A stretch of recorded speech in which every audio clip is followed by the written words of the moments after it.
أعمالنا ونعوذ بالله من شرور أنفسنا ومن سيئات أعمالنا من يهده الله فلا مضل له ومن يضلله فلا هادي له ونشهد أن لا إله إلا الله وحده لا شريك له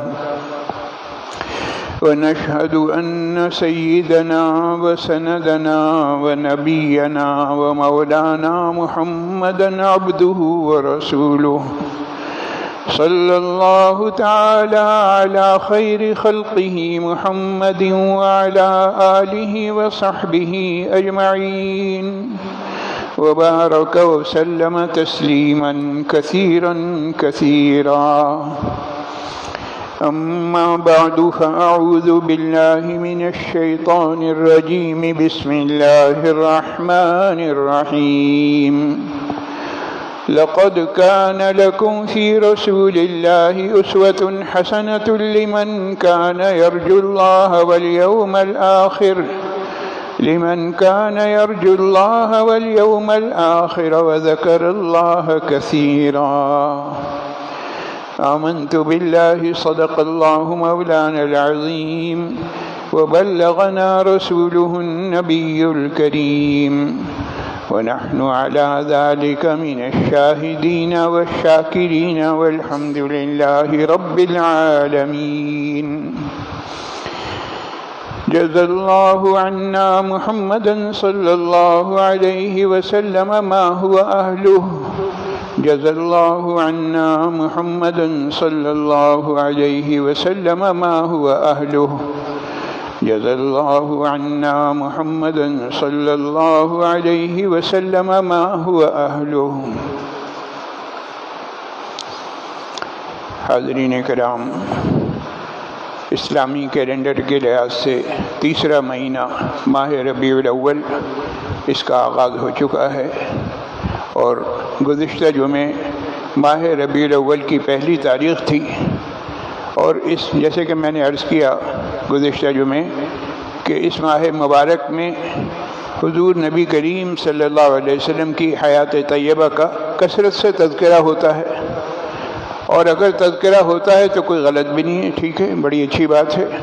ویسے تو سال کے 12 مہینے 365 دن الحمدللہ جو بھی بات بیان ہوتی ہے وہ حضور نبی کریم صلی اللہ علیہ وسلم کی سیرت مبارکہ، آپ صلی اللہ علیہ وسلم کے اقوال، آپ کے افعال، آپ کے اعمال، آپ کی ہدایات کا ہی ذکر ہوتا رہتا ہے، لیکن خاص طور سے اس مہینے میں جناب نبی کریم صلی اللہ علیہ وسلم کا ذکر مسعود اس کی زیادتی ہوتی ہے۔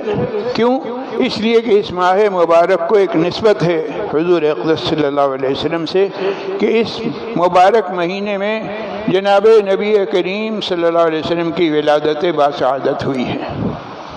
میں نے عرض کیا کہ اس ولادت باسعادت کے حوالے سے اگر ماہ ربیع الاول میں سیرت طیبہ کا، حیات طیبہ کا اور اس کے مختلف پہلوؤں کے تذکرے زیادہ ہو رہے ہیں، یہاں تک تو بات ٹھیک ہے، اس میں کوئی حرج نہیں۔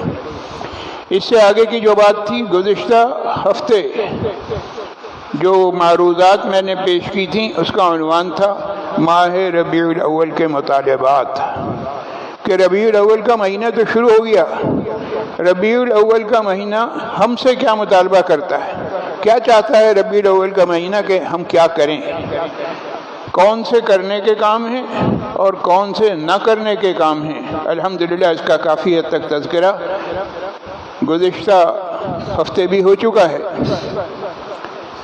اور آج کی نشست میں بھی انشاءاللہ العزیز اسی سلسلے میں چند باتیں پیش کی جائیں گی۔ جناب نبی کریم صلی اللہ علیہ وسلم کی زندگی کو 2 حصوں میں تقسیم کیا جا سکتا ہے۔ نمبر 1 قبل از نبوت سے پہلے کا جو زمانہ ہے، ایک زمانہ، ایک دور وہ ہے، اور نمبر 2 بعد از نبوت کے بعد کا جو زمانہ ہے۔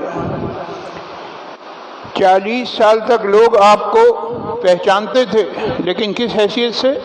محمد بن عبداللہ کی حیثیت سے۔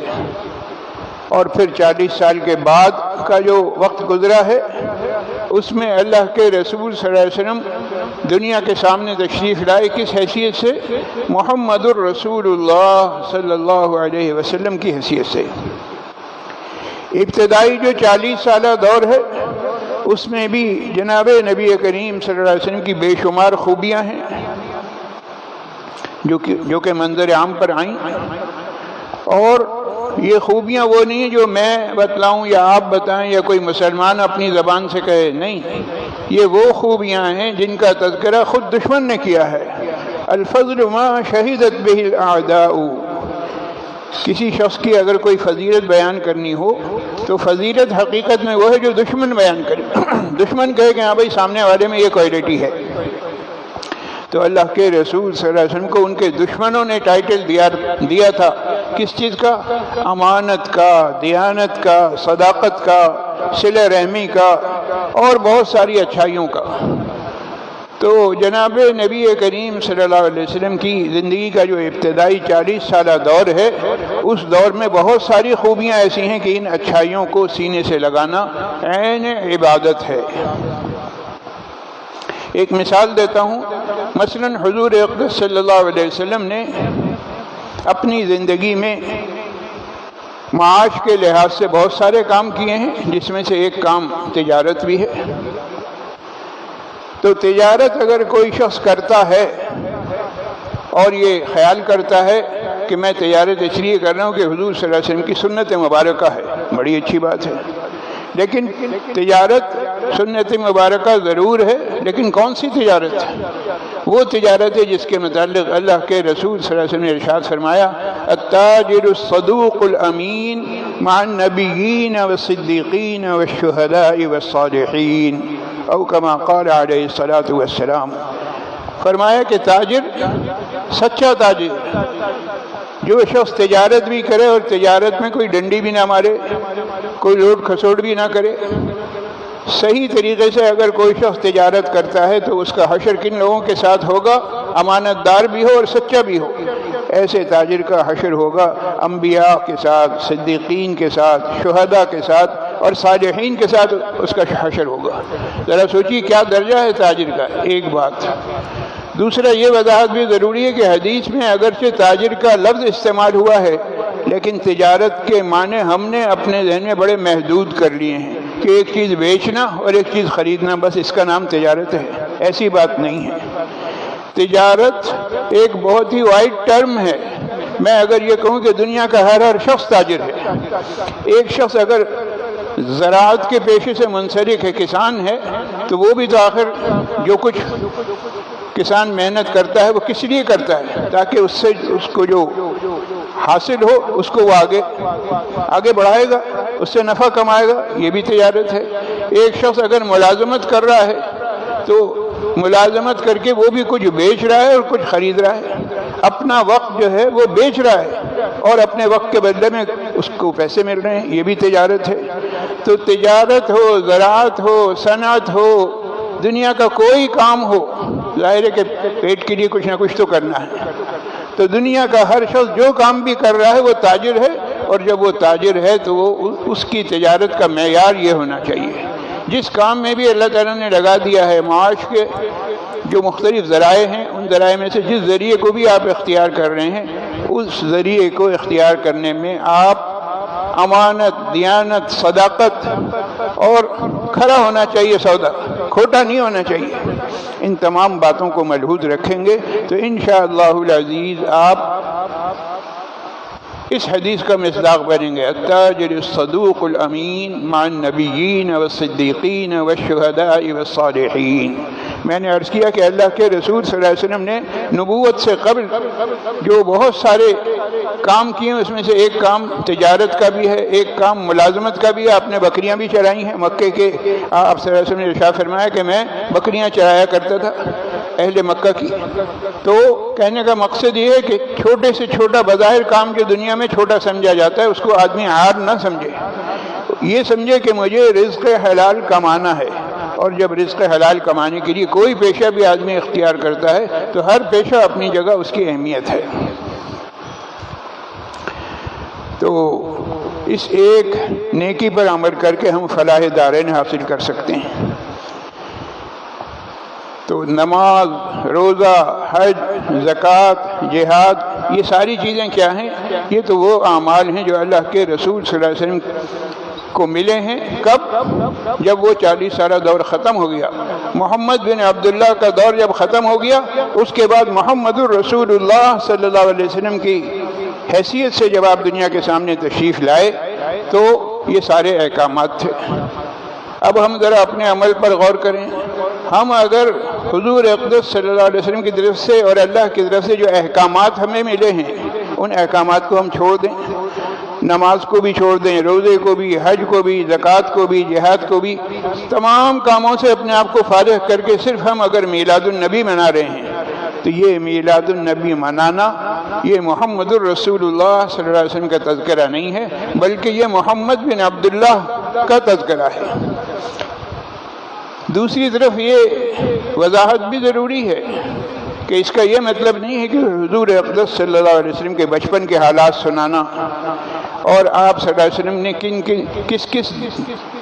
کن کن مراحل سے آپ گزرے اور کس کس مرحلے میں کیا کیا واقعات پیش آئے، جی ولادت سے پہلے کے، ولادت کے وقت کے، ولادت کے بعد کے حالات بیان کرنا یہ کوئی گناہ ہے؟ نہیں، ایسی بات نہیں ہے۔ یہ یقیناً باعث اجر و ثواب ہے، یقیناً خیر و برکت سے بھرپور ایک عمل ہے، اور یقیناً یہ حضور نبی کریم صلی اللہ علیہ وسلم سے محبت کا تقاضا ہے۔ آپ صلی اللہ علیہ وسلم سے ہمیں محبت ہے، اس محبت کے اظہار کا ایک طریقہ یہ بھی ہے کہ اپنے محبوب کا تذکرہ ہونا چاہیے، جس طرح سے بھی ہو، ولادت کا تذکرہ ہو، ولادت سے پہلے کے حالات ہوں، بعد کے حالات ہوں، وغیرہ وغیرہ۔ لیکن یہ بات ذہن میں رکھیے کہ اس کے لیے نہ تو دن مقرر ہے، نہ تاریخ مقرر ہے، کچھ نہیں ہے۔ سال کے 365 دن ہم ہر وقت حضور اقدس صلی اللہ علیہ وسلم کے ذکر کر سکتے ہیں، اور الحمدللہ کرتے رہتے ہیں، ہم مشغول ہوتے ہیں۔ ہم نے پابند نہیں کیا اپنے آپ کو کہ ہم جناب نبی کریم صلی اللہ علیہ وسلم کا تذکرہ صرف فلاں دن کریں گے، فلاں وقت کریں گے، نہیں۔ حالت نماز میں اور نماز کی حالت سے ہٹ کر تلاوت، تسبیحات، اوراد و وظائف وغیرہ ہر چیز میں حضور اقدس صلی اللہ علیہ وسلم کا ذکر مبارک ہوتا ہے، اور الحمدللہ ہم اس سے مستفید ہوتے رہتے ہیں۔ میں جس بات کی طرف توجہ دلانا چاہتا ہوں وہ یہ ہے کہ جناب نبی کریم صلی اللہ علیہ وسلم کی ولادت باسعادت کا وقت ہے طلوع فجر۔ فجر کی نماز کے وقت آپ کی ولادت باسعادت ہوئی ہے، تو کیا ہم روزانہ طلوع فجر کے وقت حضور صلی اللہ علیہ وسلم کی ولادت کی یاد مناتے ہیں؟ اسی طرح آپ صلی اللہ علیہ وسلم کی ولادت باسعادت کا دن متعین ہے کہ آپ صلی اللہ علیہ وسلم اس دنیا میں تشریف لائے ہیں پیر کے دن۔ میں نے گزشتہ جمعہ عرض کیا تھا کہ میلاد النبی منانے کا سب سے اچھا اور سب سے مسنون طریقہ یہ ہے کہ آپ صلی اللہ علیہ وسلم پیر کے دن روزہ رکھا کرتے تھے۔ آپ سے پوچھا گیا کہ آپ پیر کے دن روزہ کیوں رکھتے ہیں آپ؟ تو اللہ کے رسول صلی اللہ علیہ وسلم نے جواب میں ارشاد فرمایا، اس لیے میں رکھتا ہوں کہ یہ میری ولادت کا دن ہے۔ تو بھائی میلاد النبی منانے کا صحیح طریقہ تو یہی ہے، سنت طریقہ تو یہ ہے، اور اس میں ہمیں یہ سہولت ہے کہ یہ ہر ہفتے ہم منا سکتے ہیں۔ ہر ہفتے میں ایک دن پیر کا دن آئے گا، اس دن روزہ رکھیں، یہ ہے میلاد النبی منانے کا صحیح طریقہ۔ تو ہم نے جو ہے مہینہ مقرر کر لیا ہے اپنی طرف سے، صحابہ، تابعین، تبع تابعین، اس میں سے کسی کا عمل ایسا نہیں ملتا کہ انہوں نے کسی مہینے کا تعین کر لیا ہو، اور یہ سب ہم کر رہے ہیں کس بنیاد پر؟ صرف اس بنیاد پر کہ ہم یہ سمجھ رہے ہیں کہ ہم بڑے ثواب کا کام کر رہے ہیں، جبکہ شریعت مطہرہ کا مطالبہ ہم سے کیا تھا کہ ہم 24 گھنٹے اپنے ذہن کو تازہ رکھیں کہ حضور صلی اللہ علیہ وسلم کا اس وقت، میں جو اس وقت سے گزر رہا ہوں، اس وقت آپ صلی اللہ علیہ وسلم کا کیا فرمان ہے، مجھے اس وقت کیا کرنا ہے۔ 5 وقتہ نمازوں میں یہ فجر کا وقت ہے، یہ ظہر کا وقت ہے، اس وقت حضور صلی اللہ علیہ وسلم نے ہمیں یہ تعلیم دی ہے، اس وقت یہ تعلیم دی، یہ کھانے کا وقت ہے، یہ گھر سے باہر نکلنے کا وقت ہے، یہ گھر میں آنے کا وقت ہے، یہ مسجد میں داخل ہونے کا ہے، یہ مسجد سے باہر نکلنے۔ صبح سے شام تک کی زندگی میں ہمہ وقت استحضار رہے، ہمہ وقت ہمیں یاد رہے کہ ہم حضور اقدس صلی اللہ علیہ وسلم کا طریقہ معلوم کرنا چاہتے ہیں۔ ہمیں معلوم ہونا چاہیے کہ اس وقت پر حضور صلی اللہ علیہ وسلم نے کیا عمل کیا، اس کا استحضار اگر ہے اور اس پر ہم اگر عمل کر رہے ہیں تو واقعتاً یہ ہمارے ایمان کامل کی نشانی ہے، اور الحمدللہ ثم الحمدللہ ہم اس پر عمل پیرا ہیں۔ لہذا ہمیں کیا ضرورت ہے کہ ہم کوئی دن، تاریخ، وقت اور مہینہ مقرر کر لیں؟ ہرگز نہیں۔ ہم اس طریقے پر عمل کریں گے جو اکابرین کا طریقہ ہے۔ حضور صلی اللہ علیہ وسلم نے خود نہیں بتلایا کہ تم میری سنت پر اس طرح سے عمل کرو، جی اللہ کے رسول صلی اللہ علیہ وسلم نے کوئی ایسا طریقہ نہیں بتلایا کہ تم میری ولادت کی خوشی اس طرح سے مناؤ، نہیں۔ آپ صلی اللہ علیہ وسلم کے تذکرے کے لیے وقت کی تعیین کر لینا، سالگرہ منانا، جی سالگرہ کا کیک کٹ رہا ہے، کیک کاٹنا، موم بتیاں جلانا، لائٹنگ، اور پھر اس سے بھی آگے بڑھ جاتے ہیں ناچ گانا، ہلا گلا۔ یہ تمام چیزیں ہم نے کہاں سے سیکھی ہیں؟ یہ سب ہم نے غیر مسلموں سے سیکھی ہیں۔ غیروں کو ہم نے دیکھا کہ وہ اس طریقے پر عمل کر رہے ہیں تو ہم نے کہا بھئی ہم جب وہ اپنے نبی کی اور اپنے کہنا چاہیے رہبر اور رہنما کی ولادت کا دن مناتے ہیں تو ہم بھی منائیں۔ ہمیں یہ خیال نہیں ہے کہ صحیح طریقہ کیا ہے۔ آپ صلی اللہ علیہ وسلم کی ولادت باسعادت کی خوشی یقیناً ہر مسلمان کے لیے اس سے زیادہ بابرکت کوئی موقع نہیں، لیکن میں نے عرض کیا کہ اس کے لیے دن، رات اور مہینے کی کوئی قید نہیں۔ آپ صلی اللہ علیہ وسلم کی ولادت باسعادت کی خوشی منانی ہے تو اس کا صحیح طریقہ یہ ہے کہ جس وقت کی جو سنت ہے ان سنتوں پر ہم عمل کریں اور سنت کے نور سے اپنے آپ کو منور کرنے کی ہم کوشش کریں۔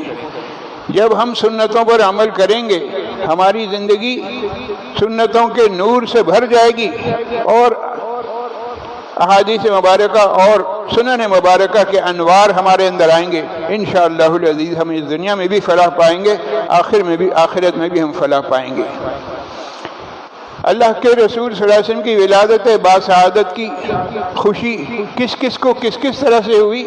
ظاہر ہے کہ وہ تاریخ بھری ہوئی ہے۔ جس وقت آپ صلی اللہ علیہ وسلم کی ولادت باسعادت ہوئی اس وقت کس نے کس طرح سے خوشی منائی وہ ایک الگ بات ہے۔ میں جس بات کی طرف اس وقت توجہ دلانا چاہ رہا ہوں وہ یہ ہے کہ عام حالات میں دیکھ لیجیے، ہم اپنے گھروں میں، اپنے خاندان میں، اپنے چھوٹے بھائی کے ہاں اگر ولادت ہو تو دنیا کا کون سا ایسا شخص ہے جو یہ کہے گا کہ مجھے خوشی نہیں ہے؟ ولادت خود ایک کسی کے یہاں بھی ولادت ہو ایک خوشی کا موقع ہوتا ہے، پھر چھوٹے بھائی کے یہاں ولادت ہو تو ایک الگ خوشی ہوتی ہے۔ تو چھوٹے بھائی کے ہاں ولادت کی اطلاع سے ہر بڑے بھائی کو خوشخبری ہوتی ہے، خوشخبری اس کو ایک خوشی ہوتی ہے، اور یہ خوشی یہ ایک فطری عمل ہے۔ آپ صلی اللہ علیہ وسلم کی ولادت باسعادت کی خوشخبری ملی کس کو؟ ابو لہب کو۔ حضور کے چچا ابو لہب کو سگا چچا تھا، وہ جب خوشخبری ملی تو اتنا خوش ہوا کہ میرے چھوٹے بھائی عبداللہ جو کہ اس دنیا سے جا چکے ہیں ان کے گھر میں ولادت ہوئی ہے۔ واہ واہ، بڑی خوشی کی بات ہے۔ اتنی خوشی ہوئی کہ جو باندی آئی تھی یہ خوشخبری لے کر، صوبیہ نام کی باندی، اس نے کہا کہ تم یہ خوشخبری لائی ہو، اس خوشی میں نے تمہیں آزاد کر دیا۔ اس باندی کو آزاد کر دیا ابو لہب نے۔ یہ اس نے کس بات کی خوشی منائی تھی؟ یہ اس نے محمد الرسول اللہ صلی اللہ علیہ وسلم کی تشریف آوری کی خوشی نہیں منائی تھی، اس نے خوشی منائی تھی محمد بن عبداللہ کے آنے کی۔ اب ذرا غور کیجئے کہ یہی شخصیت ہیں، جب تک محمد بن عبداللہ تھے تو ان کی آمد کی خوشی تھی، اب یہی شخصیت ہیں، یہ محمد الرسول اللہ صلی اللہ علیہ وسلم کی حیثیت سے دنیا کے سامنے آتے ہیں تو یہی سگا چچا ہے ابو لہب۔ یہ اتنا ناراض ہے کہ اپنے چہیتے سگے بھتیجے کو پہلا پتھر مارنے والا یہی شخص تھا، برا بھلا کہنے والا یہی سگا چچا تھا، اور اس نے صرف اسی پر بس نہیں کیا، اپنی بیوی کو بھی ساتھ میں ڈال لیا۔ دونوں میاں بیوی نے مل کر حضور اقدس صلی اللہ علیہ وسلم پر اتنے ظلم ڈھائے کہ جسے کہتے ہیں الامان والحفیظ، حتیٰ کہ قرآن کریم کی باقاعدہ ایک سورت نازل ہوئی، تبت یدا ابی لہب وتب۔ قیامت تک آنے والا ہر انسان، ہر مسلمان اس سورت کو پڑھتا رہے گا اور اس پر لعنت ملامت برستی رہے گی، ہلاکت ہو اس کے لیے، تبت یدا ابی لہب وتب۔ تو ایک شخص ایک طرف خوشی مناتا ہے محمد بن عبداللہ کے آنے کی، اور وہی شخص پھر انتہا درجے کی ناراضگی کا اظہار کرتا ہے۔ کیوں؟ اس لیے کہ وہ شخصیت اب محمد بن عبداللہ سے بڑھ کر محمد الرسول اللہ صلی اللہ علیہ وسلم کی صورت میں دنیا کے سامنے آ چکی ہے۔ تو عبرتناک بات ہے کہ محمد بن عبداللہ کی آمد کی خوشی تو مشرک بھی مناتا تھا۔ اگر محمد بن عبداللہ کی آمد کی خوشی منانا کوئی بہت ہی بابرکت فعل ہوتا تو سوچیے کہ خوشی تو ایک مشرک بھی منا رہا ہے۔ جو لوگ خوشیاں منا رہے ہیں وہ سوچیں کہ وہ محمد بن عبداللہ کی آمد کی خوشی منا رہے ہیں۔ محمد الرسول اللہ صلی اللہ علیہ وسلم کا نام نامی اسم گرامی جب سامنے آتا ہے، جب سے آپ صلی اللہ علیہ وسلم نے رسالت کا اعلان کیا، اس وقت سے سوائے اذیتوں کے، سوائے تکالیف کے اور کوئی چیز ہے ہی نہیں۔ حضور اقدس صلی اللہ علیہ وسلم کی ساری زندگی بحیثیت محمد الرسول اللہ صلی اللہ علیہ وسلم کی ساری زندگی کس میں گزری ہے؟ تکالیف میں گزری ہے۔ تو تکلیفیں ہی تکلیفیں پہنچائی گئی ہیں۔ ذرا غور کیجئے، اللہ کے رسول صلی اللہ علیہ وسلم کا تذکرہ کب سے چل رہا ہے؟ باوجود اس کے کہ آسمانی کتابوں میں، آسمانی صحیفوں میں تحریف کر دی گئی، تحریف کی تمام تر کوششوں کے باوجود حضور نبی کریم صلی اللہ علیہ وسلم کا اسم گرامی، آپ صلی اللہ علیہ وسلم کا حلیہ مبارک، آپ صلی اللہ علیہ وسلم کا آبائی وطن، پھر آپ صلی اللہ علیہ وسلم ہجرت کر کے فلاں جگہ تشریف لے جائیں گے، یہ ساری باتیں پچھلی کتابوں میں موجود تھیں، آسمانی کتابوں میں۔ حتیٰ کہ مسلمانوں کا بھی تذکرہ تھا کہ مومنین کی خوش بختی ہوگی، مسلمان جو ان پر ایمان لے آئیں گے وہ خوش بخت ہوں گے، اور جو اس سے انکار کریں گے منکرین، ان کا عبرتناک انجام یہ ہوگا۔ یہ تمام باتیں، ان کا تذکرہ گزشتہ آسمانی کتابوں میں موجود ہے۔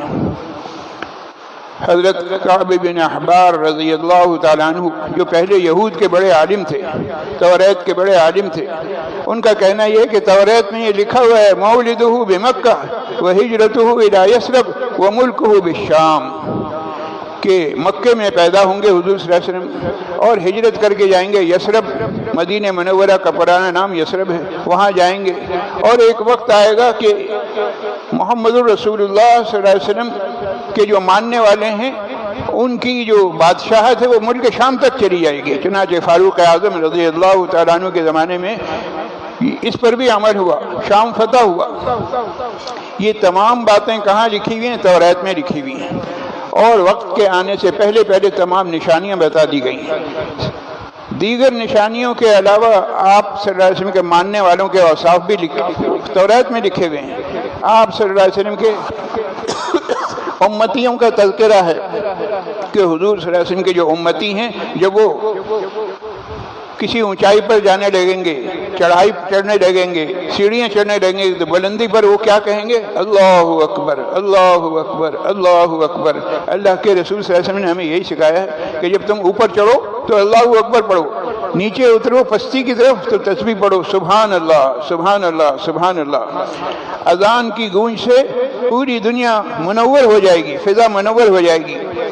نماز کے لیے وضو کی برکت سے قیامت کے دن کے اعضاء روشن ہوں گے، اور امتیان محمد صلی اللہ علیہ وسلم کا تذکرہ ہے کہ وہ جب وہ تلاوت کریں گے قرآن کریم کی تلاوت، تو ان کی آواز ایسی ہوگی جیسے مکھیوں کی بن بناہٹ سے مشابہ۔ یہ تمام اوصاف لکھے ہوئے ہیں کہاں پر؟ ہم گناہ گاروں کا تذکرہ ہے کہاں پر؟ کتب سماویہ میں۔ پہلی کتابیں جو نازل ہوئیں، توریت، انجیل، زبور، ان سب میں ہمارا تذکرہ موجود ہے۔ کس بنا پر ہے؟ محض امتی ہونے کے شرف کی وجہ سے۔ ہمیں تو یہ شرف مل رہا ہے اللہ کی طرف سے کہ ہمارا تذکرہ گزشتہ جو آسمانی کتابیں ہیں اس میں ہیں، لیکن ہم کیا کر رہے ہیں؟ ہمارا عمل کیا ہے؟ اگر ہم محمد الرسول اللہ صلی اللہ علیہ وسلم کے بتلائے ہوئے طریقے کے مطابق زندگی گزار رہے ہیں تو سبحان اللہ، ماشاء اللہ۔ اور سوچیے کہ اگر خدا نخواستہ ہم خلاف کر رہے ہیں تو ایسی صورت میں ہمارے پاس جائے پناہ کہاں ہے؟ ہم کہاں جائیں گے؟ کوئی سر چھپانے کی جگہ ہے؟ ہرگز نہیں، کوئی جگہ نہیں۔ معلوم ہوا کہ عافیت اس میں ہے کہ اللہ کے رسول صلی اللہ علیہ وسلم کے طریقوں کو اپنایا جائے۔ ہم اپنائیں گے تو انشاءاللہ اس دنیا میں بھی فلاح پائیں گے، آخرت میں بھی ہم انشاءاللہ اس بنیاد پر ہمیں آخرت میں بھی نجات ہمیں ملے گی۔ حضور اقدس صلی اللہ علیہ وسلم کی ولادت باسعادت پر آپ صلی اللہ علیہ وسلم کو اٹھا کر سینے سے لگانا، چومنا، یہ کس نے کیا تھا؟ اسی چچا نے، ابو لہب نے۔ لیکن ابو لہب کے یہ ان میں سے کوئی چیز کام نہیں آئی۔ کیوں؟ اس لیے کہ حضور اقدس صلی اللہ علیہ وسلم کے سلسلے میں اگر کوئی چیز تمہارے کام آ سکتی وہ ایک ہی چیز ہے، وہ ہے اتباع۔ اگر اتباع رسول صلی اللہ علیہ وسلم ہے تو یقیناً تمہاری زندگی بہت اچھی زندگی ہے، اور اگر حضور صلی اللہ علیہ وسلم کی اتباع نہیں ہے، حضور صلی اللہ علیہ وسلم کے نام نامی اسم گرامی کو لے کر اگر صرف تم چوم رہے ہو تو کہنے کا مقصد ہے اس چوما چاٹی سے تمہیں نہیں کہہ سکتے کہ تم آخرت کی نجات اس سے حاصل ہوگی۔ تمہارے نزدیک یہ بہت زیادہ محبت کے اظہار کا طریقہ ہے، یقیناً ہے، لیکن صرف محبت کافی نہیں، محبت مطالبہ کرتی ہے اطاعت کا۔ اگر اطاعت ہے تو سبحان اللہ، ماشاء اللہ، اور اگر اطاعت نہیں ہے تو معاف کی جگہ پھر سوچنا پڑے گا کہ آپ جو بھی کر رہے ہیں آپ کا یہ عمل اللہ کے ہاں اس کی کوئی ویلیو نہیں، کوئی اہمیت نہیں۔ اگر نبوت سے پہلے کے حالات کا ہم تذکرہ کرنا چاہتے ہیں، حضور اقدس صلی اللہ علیہ وسلم کی ولادت باسعادت کا تذکرہ کرنا چاہتے ہیں تو یقیناً کریں، لیکن پھر اس میں یہ بات بھی بتائیں کہ آپ صلی اللہ علیہ وسلم جب اس دنیا میں تشریف لائے تو آپ کو ماحول موافق نہیں ملا، ماحول مخالف ملا، ہر شخص مخالفت کر رہا تھا۔ تو کیا اللہ کے رسول صلی اللہ علیہ وسلم نے ہتھیار ڈال دیا کہ ارے بھائی معاشرہ میرا ساتھ نہیں دے رہا، کوئی میرا ساتھ نہیں دے رہا، لہذا میں دین پر کیسے عمل کروں؟ نہیں، اللہ کے رسول صلی اللہ علیہ وسلم نے اپنے عمل سے یہ ثابت فرمایا کہ کوئی ساتھ دے یا نہ دے مجھے دین پر عمل کرنا ہے۔ تو اللہ کے رسول صلی اللہ علیہ وسلم کی سنت پر عمل کرتے ہوئے ہم اس سنت کو تازہ کریں کہ مجھے دین پر عمل کرنا ہے، مجھے دین پر عمل کرنے سے کوئی بھی روکے، میرے ماں باپ روکیں، میری اولاد روکیں، میرے بھائی بہن روکیں، میرا معاشرہ روکے، کوئی بھی رکاوٹ بننا چاہے میں ان رکاوٹوں کی پرواہ نہیں کروں گا، میں صرف اللہ اور اللہ کے رسول صلی اللہ علیہ وسلم کے طریقے پر عمل کروں گا۔ کس لیے؟ اس وجہ سے کہ اس کے ذریعے سے مجھے اس دنیا میں بھی فلاح حاصل کرنی ہے اور آخرت میں بھی نجات حاصل کرنی ہے۔ دنیاوی فلاح اور آخرت کی نجات کا اگر کوئی طریقہ ہے تو صرف اور صرف ایک طریقہ ہے، وہ ہے حضور صلی اللہ علیہ وسلم کے لائے ہوئے دین پر خود بھی عمل کرنا اور دوسروں کو بھی عمل کی ترغیب دینا اور اس کے لیے مسلسل کوشش کرتے رہنا۔ اللہ تعالیٰ اس کے مطابق مجھے بھی عمل کی توفیق نصیب فرمائے اور آپ تمام حضرات کو بھی۔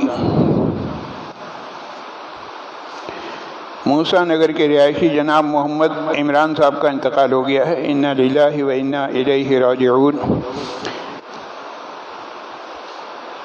فرض اور دعا کے فوراً بعد عمران صاحب کی نماز جنازہ ادا کی جائے گی۔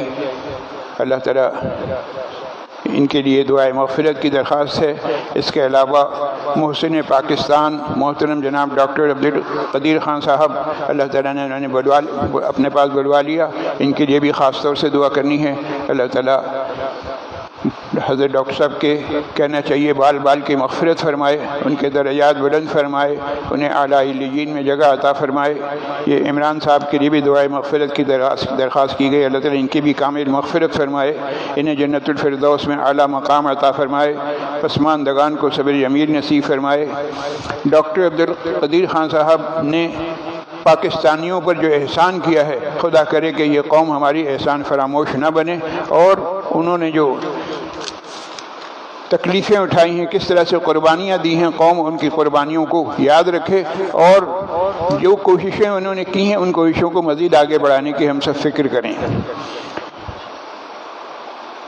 ڈاکٹر تسکین محمد خان صاحب، عدیل قریشی صاحب کی والدہ، ڈاکٹر منور صاحب، حافظ نعمان راشد صاحب، فضل خالد صاحب، یحییٰ صاحب، احسان صاحب، جناب احسان صاحب، احسان ہوٹل والے، فاضل صاحب کی اہلیہ محمود علی صاحب اور ان کی اہلیہ سہیل صاحب کی بیٹی فرید صاحب، نبیل صاحب علیل ہیں۔ اللہ تعالیٰ انہیں اور دیگر تمام بیماروں کو شفائے کاملہ عاجلہ مستمر دائمہ نصیب فرمائے۔ جو لوگ مسائل میں گرفتار ہیں اللہ تعالیٰ ان کی پریشانیاں دور فرمائے۔ جن حضرات نے دعاؤں کے لیے کہا اور جو نہ کہہ سکے اللہ تعالیٰ ان سب کی دعاؤں کو قبول فرما لے، انہیں اور ہمیں جمی مقاصد میں عافیت کے ساتھ غیبی مدد کے ذریعے سے کامیابیوں سے ہمکنار فرمائے۔ ملک و قوم اور امت مسلمہ کے جتنے بھی مسائل ہیں اللہ تعالیٰ وہ تمام مسائل غیب سے حل فرمائے۔ وآخر دعوانا ان الحمد للہ رب العالمین۔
الله أكبر الله أكبر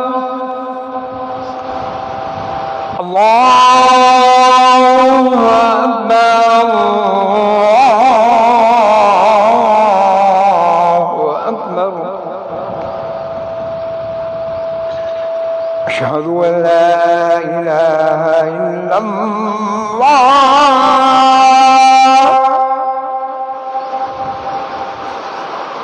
أشهد أن لا إله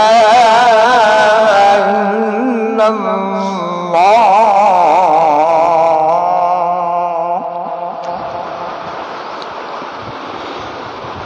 أشهد أن محمدا رسول الله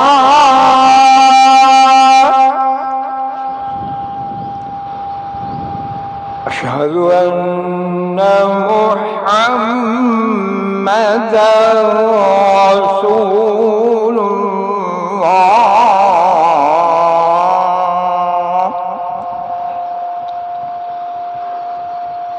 حي على الصلاة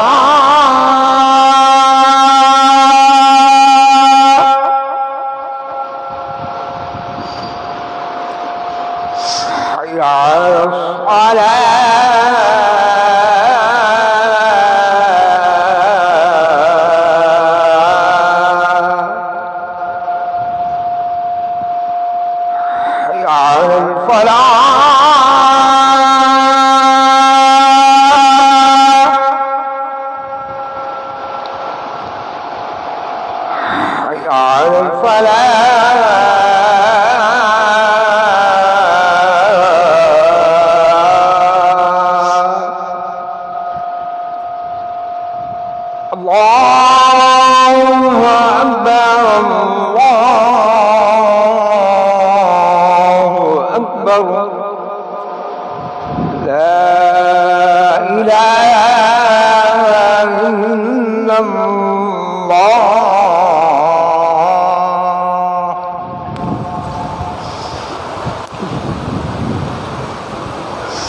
الحمد لله علي الذات عظيم الصفات سمي السمات كبير الشان جليل القدر رفيع الذكر مطاع الأمر جلي البرهان فخيم الإثم غزير العلم وسيع الحلم كثير الغفران جميع الثناء جزيل العطاء مجيب الدعاء عميم الإحسان سريع الحساب شديد العقاب أليم العذاب عزيز السلطان ونشهد أن لا إله إلا الله وحده لا شريك له ونشهد أن سيدنا ونبينا ومولانا محمدا عبده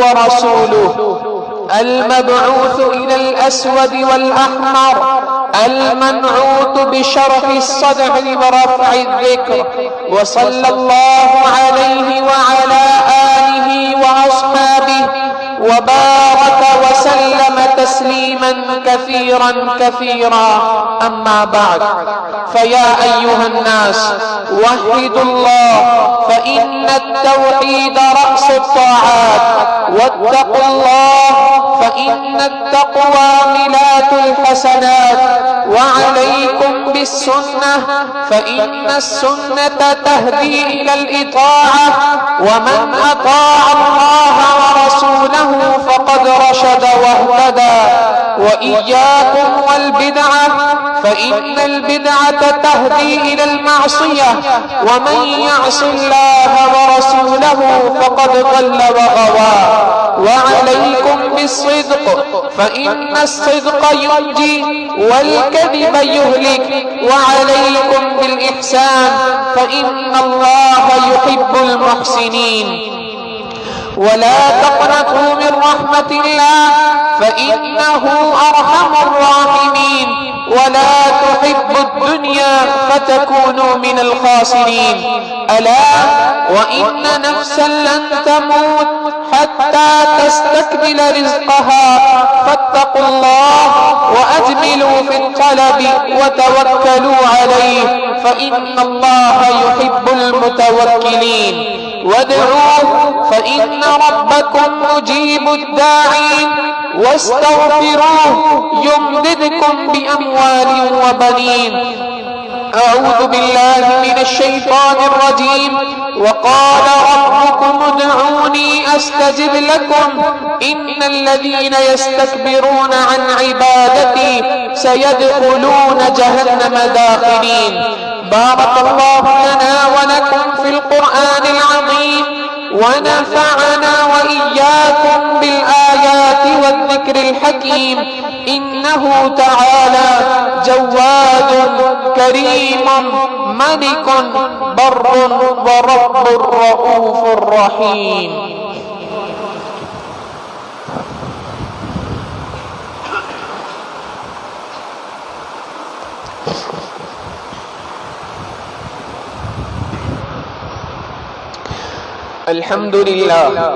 الحمد لله وكفى وسلام على عباده الذين اصطفى أما بعد فأعوذ بالله من الشيطان الرجيم بسم الله الرحمن الرحيم يا أيها الناس اتقوا ربكم إن زلزلة الساعة شيء عظيم يوم ترونها تذهل كل مرضعة عما أرضعت وتضع كل ذات حمل حملها وترى الناس سكارى وما هم بسكارى ولكن عذاب الله شديد يوم يقول الله لمن الملك اليوم لله الواحد القهار وامتازوا اليوم أيها المجرمون ألم أعهد إليكم يا بني آدم ألا تعبدوا الشيطان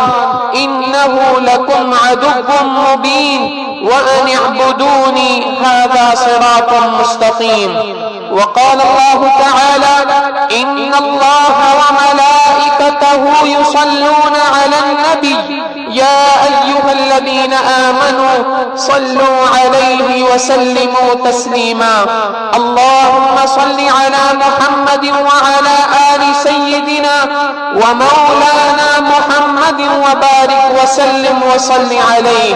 قال النبي صلى الله عليه وسلم أرحم أمتي بأمتي أبو بكر وأشدهم في أمر الله عمر وأصدقهم حياء عثمان وأقضاهم علي وفاطمة سيدة نساء أهل الجنة والحسن والحسين سيدا شباب أهل الجنة وحمزة أسد الله وأسد رسوله رضوان الله تعالى عليهم أجمعين. اللهم اغفر للعباس وولده مغفرة ظاهرة وباطنة لا تغادر ذنبا. الله في أصحابي لا تتخذوهم من بعدي غرضا فمن أحبهم فبحبي أحبهم ومن أبغضهم فببغضي أبغضهم وخير القرون قرني ثم الذين يلونهم ثم الذين يلونهم. اللهم اغفر لي وللمؤمنين والمؤمنات والمسلمين والمسلمات الأحياء منهم والأموات إنك سميع قريب مجيب الدعوات.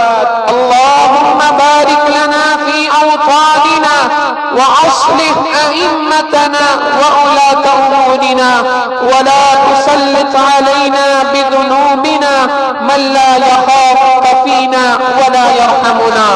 اللهم احفظ الحرمين الشريفين. اللهم احفظ المسجد الأقصى يا رب العالمين.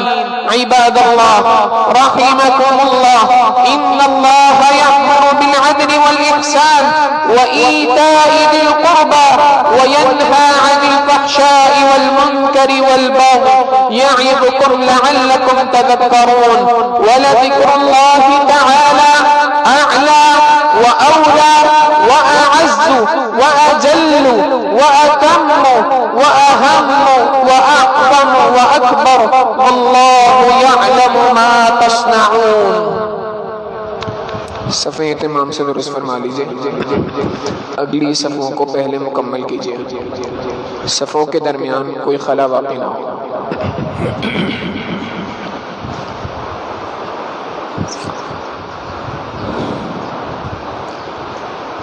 الله أكبر الله أكبر الله أكبر أشهد أن لا إله إلا الله أشهد أن لا إله إلا الله أشهد أن محمدا رسول الله أشهد أن محمدا رسول الله.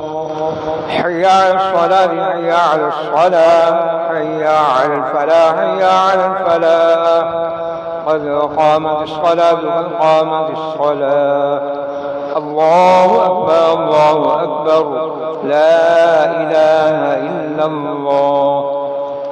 الله أكبر.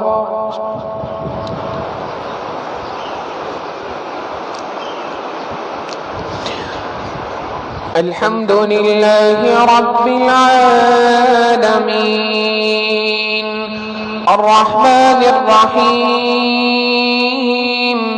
مالك يوم الدين إياك نعبد وإياك نستعين اهدنا الصراط المستقيم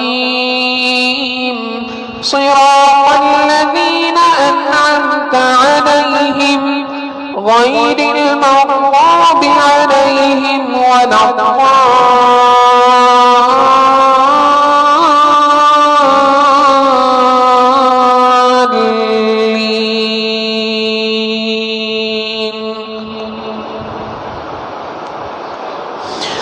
لقد من الله على المؤمنين إذ بعث فيهم رسولا من أنفسهم يتلو عليهم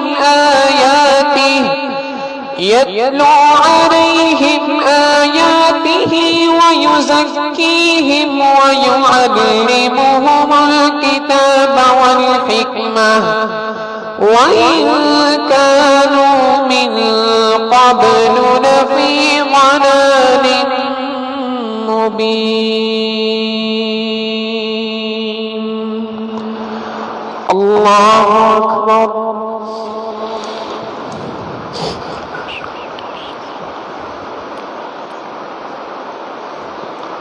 سمع الله لمن حمده.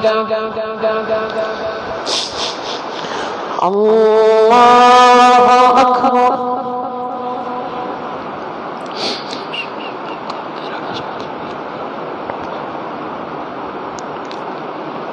الله أكبر. الله أكبر.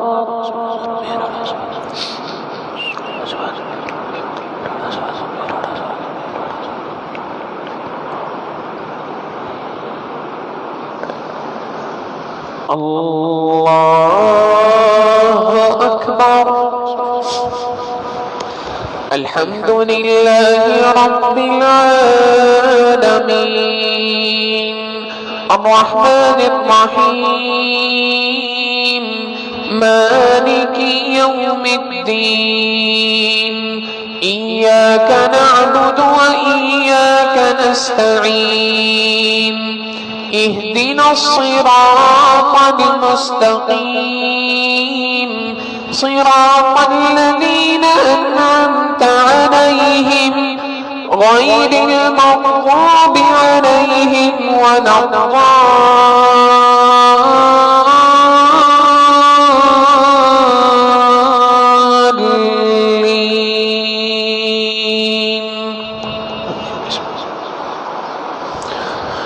يا أيها النبي إنا أرسلناك شاهدا ومبشرا ونذيرا لتؤمنوا بالله ورسوله وتعزروه وتوقروه وتسبحوه بكرة وأصيلا.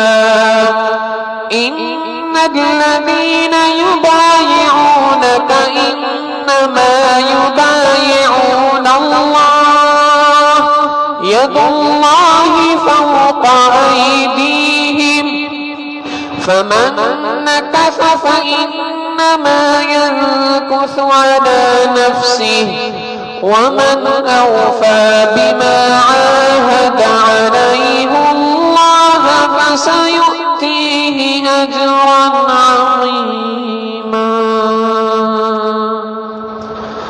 الله أكبر.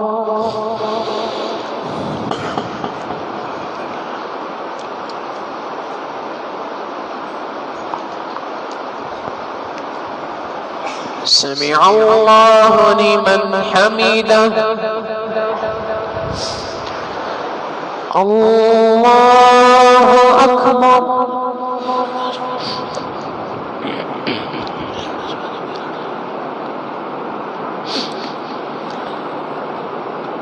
الله أكبر. الله أكبر.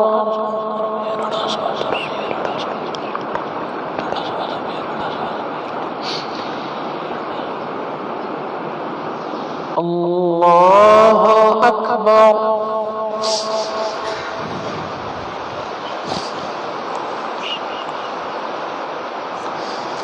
السلام عليكم.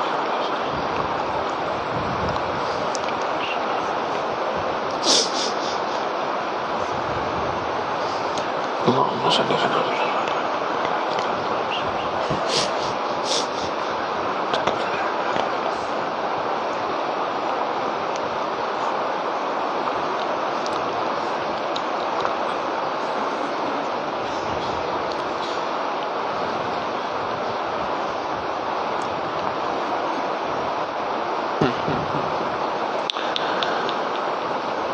السلام علیکم ورحمۃ اللہ، السلام علیکم ورحمۃ اللہ۔ اللہ اکبر، استغفر اللہ، استغفر اللہ، استغفر اللہ۔